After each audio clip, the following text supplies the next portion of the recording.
que usted quiere oír, presenta al invitado de hoy. 12:07, amigos, estamos de regreso y en nuestro segmento de educación nos acompaña este día todavía Rodolfo Chan Gifón, rector de Copol, para hablar de la importancia de una educación trilingüe, el enfoque STEAM y el papel del educador actual. Bienvenido.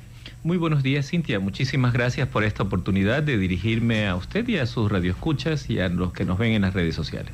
¿Cuál es la importancia de la educación trilingüe? Y quiero decírselo de la manera más honesta posible. En mi época colegial, que fue hace poquito nada más, hablábamos de la importancia de la educación bilingüe, ¿no? Y ahora, bueno, pasan los años y ahora se le da relevancia y más importancia a la trilingüe. Por supuesto que sí.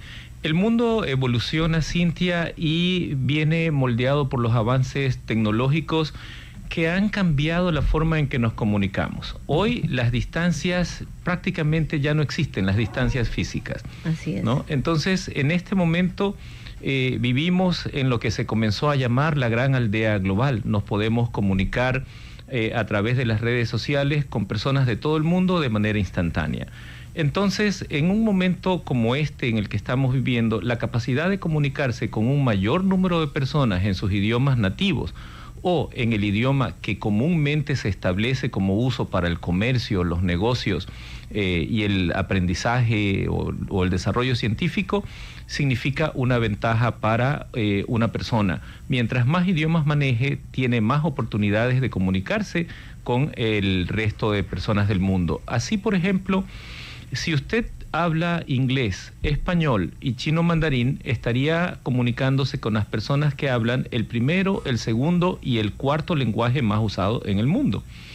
Y la población total que suma estos, los habitantes del planeta que usan estos idiomas es alrededor de 3.800 millones de personas, un poco menos de la mitad de la población mundial. ¿Cuáles son nuestros grandes socios comerciales hoy para Ecuador? Estados Unidos y China. Hacemos muchos negocios con ellos. Por lo tanto, nuestros estudiantes, cuando se preparan en aprender los 3 idiomas, están multiplicando sus posibilidades de éxito en los negocios, en educación y también de plazas de trabajo. Y de plazas de trabajo. Así es. Y entonces nos podríamos centrar que actualmente la importancia es eso, ¿no? Que sepan inglés, el español, que bueno, pues es la lengua, nuestra lengua materna, y chino mandarín. Y chino mandarín, porque juntos constituyen grandes oportunidades de negocio, ¿no? Es gran parte de la población mundial y por lo tanto multiplica sus oportunidades de éxito. Ya no competimos, Cintia, con nuestro vecino, ya no competimos con nuestro estudiante del salón de al lado, claro, o de otro colegio. Competimos contra estudiantes de la China, competimos contra estudiantes de la India, de Estados Unidos, de todo el mundo. Entonces, mientras más oportunidades tengamos para destacarnos dentro de ese grupo, mucho mejor. Claro, no, ya 2 idiomas no es suficiente, ¿no? Ya se queda en nada. Y a mí me llama mucho la atención lo que usted menciona, porque les voy a algo que es también que yo en lo que yo medito en base a lo que veo a través de mi hijo. A él le gustan mucho, como todos los niños de su edad, estos programas de YouTube que son tan populares, ¿no? Entre ciertos jovencitos. Y hay ocasiones que estas figuras de YouTube, que son conocidas a nivel mundial, las invitan a diferentes escuelas, universidades y centros de negocio donde se está dando cabida a talento joven. Y siempre hay chicos de América Latina, siempre hay chicos que buscan y encuentran esta oportunidad fuera. Van a, por ejemplo, Luisito Comunica lo veía, ¿no? En una escuela en Dubái, y él se enfrentaba, siendo latino, a chicos de diferentes naciones, diferentes dialectos. Obviamente su forma de comunicarse estaba reducida al español y al inglés. Entonces para terminar la idea, él contaba ahí y hacíamos un análisis junto con mi hijo de la importancia de ser, bueno, si tienes la oportunidad de ser políglota y te dan tus capacidades, increíble, ¿no? Pero la importancia de manejar varios idiomas, dialectos y formas de comunicar no es por hacer amigos, Es por generar trabajo y tú mismo generar fuentes de ingreso a otros. Generar trabajo, generar fuentes de ingresos, generar aprendizaje, generar negocios. Podemos ver en este momento cómo en Perú la China hizo una millonaria inversión en un puerto que es uno de los más grandes, si no el más grande de Latinoamérica. Tenemos en este momento una confrontación entre Estados Unidos y China que parte de los aranceles, que ha dejado muy claro la capacidad económica de cada uno de estos países. Son esos países, Estados Unidos y China, con los cuales entablamos negocios, los cuales rigen de alguna manera o marcan el ritmo del negocio del comercio mundial. Entonces, ¿por qué no aprender estos idiomas? Además, la sociedad, nosotros pasamos de la era industrial alrededor de 1970, 1980, la humanidad está viviendo otra era, una era diferente, una era que se llama la era de la comunicación, la era de la información, la era digital. Las famosas habilidades blandas, como antes se les conocía, la capacidad de comunicarse adecuadamente, el de liderar, el de tener empatía, trabajar colaborativamente. Antes se le llamaba blandas justamente porque se las consideraba no tan importantes, pero en el siglo en que estamos viviendo, en la era de la comunicación, las habilidades blandas han pasado a ser imprescindibles. Es eso lo que está buscando una compañía. ¿A qué nos referimos con enfoque STEAM? El enfoque STEAM es, nosotros le llamamos STEAM a un proceso de aprendizaje transdisciplinario. Tenemos, STEAM significa ciencia, tecnología, ingeniería, matemáticas y se le añade A de arte. En este caso, la idea es que nuestros estudiantes están siendo preparados para un futuro que está marcado por la tecnología. El STEAM es hacer proyectos desde pequeñitos, y en el caso de Copol lo hacemos desde los 3 años, proyectos que involucren estas ciencias o estos conocimientos, porque son justamente estos conocimientos los que están cincelando el mundo del futuro. Es la ciencia, es la tecnología, es la ingeniería lo que está produciendo una revolución en nuestra era. La robótica es el producto de estas ciencias, que en conjunto están generando avances que están transformando la humanidad. Entonces, nosotros tenemos que preparar a nuestros estudiantes para el futuro y por lo tanto el manejo de estas herramientas es esencial, pero va más allá del manejo. El enfoque STEAM hace que nuestros estudiantes se acostumbren a plantear proyectos, a resolver problemas usando estas herramientas, lo cual hace que su mentalidad también cambie. Ellos eliminan esas barreras que muchas veces hemos tenido, por las cuales nosotros consideramos que si necesitamos algo, lo compramos hecho de fuera. Alguien de fuera soluciona nuestro problema. Nosotros queremos implantar en nuestros estudiantes una mentalidad ganadora, una mentalidad protagonista, donde ellos sientan que son capaces de hacer proyectos, de plantear soluciones, y la mejor manera de hacerlo es desde pequeñitos, y la coyuntura que en este momento tenemos en este siglo, en el que la tecnología, la ciencia están marcando el avance, es una oportunidad perfecta para que nuestros estudiantes entonces desarrollen esa mentalidad y se preparen para el futuro. Y proyectos que puedan ser tangibles, ¿no? Es que también es aterrizados a la realidad, que en algún momento se puedan vender, propagar, por supuesto, promover. Por supuesto. Cuando usted se para en la entrada de Copol en la mañana, usted va a ver a los estudiantes llegando, cada uno con una pequeña caja de herramientas. En esa caja de herramientas hay transistores, hay LEDs, hay diodos, hay placas, hay algunas herramientas que se utilizan para hacer robots. Nuestros estudiantes no usan robots construidos en otro lado y ellos solo los aprenden a programar. Ellos hacen sus robots. Y al hacer sus robots entienden que son capaces de crear y de proponer soluciones, que eso es lo que la sociedad actual necesita. Ya el aprendizaje mecánico y el aprendizaje memorístico quedaron atrás. Nuestros estudiantes deben estar preparados para hacer aquello que la inteligencia artificial y los robots no son capaces de hacer. Y por lo tanto necesitamos que ellos tengan esta mentalidad de protagonistas. Y buen punto, ¿no? Porque la verdad es que a veces nos da ese temor de la inteligencia artificial pueda venir a reemplazar el trabajo que tenemos todos.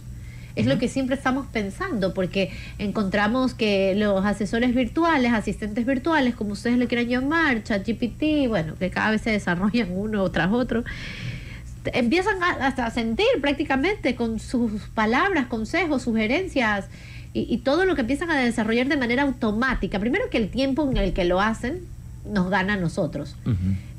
Pero lo que desarrollan y todo eso que van produciendo cada vez es mucho más empático y se vuelve mucho más similar a lo que produce el ser humano. Entonces esto es algo como que nos sentimos, creo yo, contra el tiempo y hacia allá debe ir la educación. Y mi comentario va ligado con mi siguiente pregunta. ¿Cómo debe ser el papel del educador también, no? Por supuesto.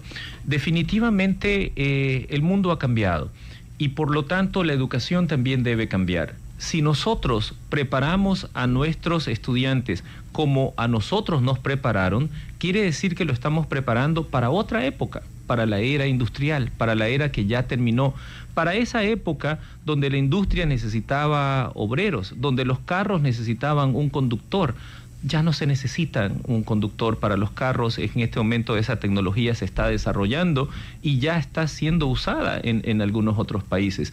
Ya vemos cómo en ciertos supermercados de nuestro país, y en el mundo esto viene desde hace mucho tiempo atrás, uno mismo genera el pago de los productos con su tarjeta de crédito. Ya no hay un cajero allí. Ya, así es. O con el celular automáticamente. O con el celular. Y en las fábricas están los robots cada vez más ocupando esos lugares. Entonces el mundo definitivamente ha cambiado y por lo tanto debemos preparar otro tipo de estudiante. La pregunta que debe hacerse un educador es: ¿cuál será el mundo que le tocará vivir a nuestros estudiantes? Y la respuesta de eso tiene que ver con un análisis muy interesante. Las 10 de las profesiones que hoy día son más demandadas, hace 5 años, hace 10 años no existían. Hace 10 años, ¿quién hablaba de un community manager? ¿Quién hablaba de un arquitecto de inteligencia artificial? Hoy la campaña presidencial básicamente se definió en redes sociales. Detrás de eso hay todo un grupo de profesionales que están estudiando el manejo de las redes sociales. Esas profesiones no existían hace 10 años. Ese análisis debemos proyectarlo nuevamente a qué es el mundo, cuál es el mundo que nuestros estudiantes de primero de básica, segundo de básica, que los estudiantes de octavo de básica tendrán cuando ellos salgan del colegio. Debemos prepararlos para un mundo desde cierto punto de vista incierto, porque no sabemos cómo va a ser, cómo la tecnología, cómo la robótica, cómo la inteligencia artificial van a transformar el mundo, cuáles serán las profesiones en 5 años, en 10 años más demandadas. ¿Qué necesita entonces el colegio preparar en sus estudiantes? ¿Contenidos? No. Los contenidos están en la tablet, los contenidos están en el celular, en el computador. Pasamos muchas veces mucho tiempo hablando en la educación tradicional, que todavía existe muchísimo. Por ejemplo, dedicábamos un mes a hablar de las conjugaciones de los verbos. Pero si yo le pregunto a alguien en la calle, estoy hablando en pretérito pluscuamperfecto, no lo sabe. Es decir, es un conocimiento... Y nos acordamos. Claro, es un conocimiento que ya no lo está aplicando. Se vuelve escueto. Claro. Si le pregunto a alguien cuándo fue la última vez que sacó una raíz cúbica, me va a decir que la última vez fue en el colegio. La otra vez veía un meme. Y el álgebra de valor ni hablar. Uno lo encuentra en los semáforos y sale corriendo. Por supuesto. La otra vez veía un meme muy interesante y era una señora ya mayor sentada en una silla tomando limonada y decía: aquí esperando cuándo voy a usar el trinomio cuadrado perfecto. Me refiero entonces a que los contenidos que tradicionalmente hemos estado dando ya no van a ser suficientes, ya no van a ser necesarios porque ese contenido está en otro lado. ¿Qué hay que desarrollar en nuestros estudiantes? Competencias para enfrentar un mundo incierto.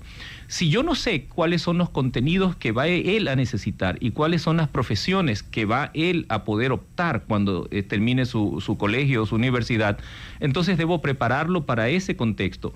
Yo no sé el contenido, pero si yo lo preparo para que sea cual sea el contenido que él necesite, lo adquiera, que él sea capaz de hacer autoaprendizaje, que sea capaz de tener una mentalidad crítica para seleccionar el contenido, usarlo aplicadamente, para solucionar problemas con el contenido que él vaya a buscar, entonces nuestro estudiante va a tener éxito en el futuro. Es más o menos, para entender esto que le menciono, le pongo un ejemplo muy sencillo. Si yo en este momento quisiera preparar un cheesecake de maracuyá, no tengo idea, no lo he hecho antes, Pero si yo le pregunto a un estudiante o a un joven cómo se hace un cheesecake de maracuyá, él me va a decir, espera un ratito. Él va a ir a Google, él va a ir a YouTube, él va a ir a ChatGPT y va a ser capaz de hacer un pastel de maracuyá. Eso proyectado a nivel de conocimientos mucho más profundos es lo que se requiere. Esa actitud en donde el conocimiento está, debe aprender a buscarlo, a decodificarlo, a usarlo, a analizar, a evaluar y a hacer propuestas en base a ese conocimiento. Ese es el rol del educador ahora. No manejar datos y contenidos que a la larga no se usan, sino desarrollar esas habilidades. Como dijo Confucio, no tengo que darle un pescado, tengo que enseñarle a pescar. Entonces no tengo que ahora darle una definición, la famosa definición de célula. La célula es la mínima unidad de vida. Todos la repetimos, pero ¿comprendimos realmente lo que era eso? Pero más importante de eso es enseñarle a él que defina, enseñarle a él que comprenda, que busque los mecanismos. Ese es el papel del docente ahora. Claro, y había escuchado muchos docentes que se negaban al que sus alumnos, por ejemplo, utilicen ChatGPT u otras herramientas de buscar, de investigar, de indagar. Por supuesto. Pero realmente yo creo que eso es remar contracorriente, porque está ahí, al servicio de todos. Y no se va a ir. Y de hecho va a ir creciendo. Se va a ir incrementando. Claro. En efecto, la gran preocupación de muchos maestros cuando salió el tema de la inteligencia artificial, que existe desde hace algún tiempo, pero que ahora tiene aplicaciones como mucho más prácticas para el día a día cotidiano. El temor era cómo evitar que el estudiante use inteligencia artificial para que no... Para ocultar que él no hizo esa tarea, sino es que la hizo ChatGPT. Pero esa preocupación inicial más bien debe ser cosa del pasado. Nosotros debemos preguntarnos más bien cómo usar ChatGPT como herramienta pedagógica en dos aspectos. Cómo hacer que el estudiante use ChatGPT para nuestras clases y cómo el profesor debe generar recursos. Y la estrategia es muy sencilla, es muy clara, ¿no? Una de esas estrategias es, por ejemplo, lo que se llama la clase invertida. Se llama invertida, ¿por qué? Porque tradicionalmente, ¿qué hacía el profesor? Él llevaba la información a la clase, los estudiantes recibían esa información y a lo mejor se veía un tipo de comprensión o se trataba de comprender esa información. Claro. Ahora la propuesta es que el estudiante busque la información en su casa, usando ChatGPT. Que él use la inteligencia artificial para buscar esa información y traerla al colegio. Y que en el colegio nos dediquemos no a memorizarla, sino a analizarla, aplicarla, a evaluarla y a partir de ella a crear. Es decir, usar los procesos superiores de pensamiento y dejar aquella tarea del profesor de buscar la información y de llevar la información a sus estudiantes para que él la pueda hacer solo en casa porque la información está ahí y los medios están ahí. En ese sentido, ChatGPT es un aliado, la inteligencia artificial es un aliado. General. El estudiante busca la información usando inteligencia artificial, pero acá en la clase el maestro trabaja con esa información a un nivel que ChatGPT ya no lo puede hacer. Pensamiento superior, pensamiento crítico, ¿no? Esa es un poco lo que ahora se recomienda para el docente. Y él también generar material didáctico que pueda llevar a la clase.